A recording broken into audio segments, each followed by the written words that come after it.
ഓടിക്കൊണ്ടിരുന്ന സ്വകാര്യ ബസ്സിൽ വെച്ച കണ്ടക്ടറെ കുത്തിക്കൊന്നു. എറണാകുളം കളമശ്ശേരി HMT ജംഗ്ഷനിൽ വെച്ചാണ് സംഭവം.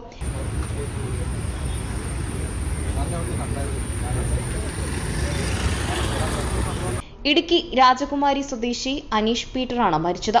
അക്രമി ഓടി രക്ഷപ്പെട്ടു. ശനിയാഴ്ച ഉച്ചയ്ക്ക് 12:30 സംഭവം. വ്യക്തിവൈരാഗ്യമാണ് കൊലപാതകത്തിന് പിന്നിലെന്നാണ് സംശയിക്കുന്നത്. സഹോദരിയെ കളിയാക്കിയതിന്റെ പേരിലുള്ള വൈരാഗ്യമാണ് കൊലയ്ക്ക് പിന്നിലെന്നാണ് പ്രാഥമിക നിഗമനം.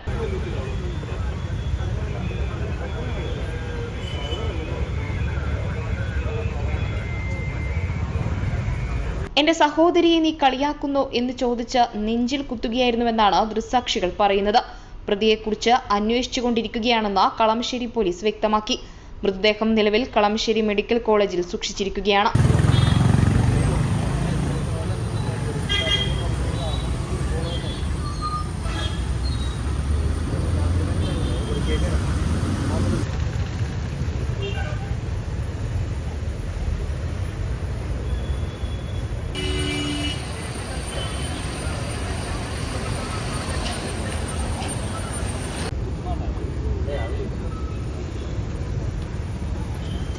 വിട്ടാൽ നമ്മളായിരുന്നു.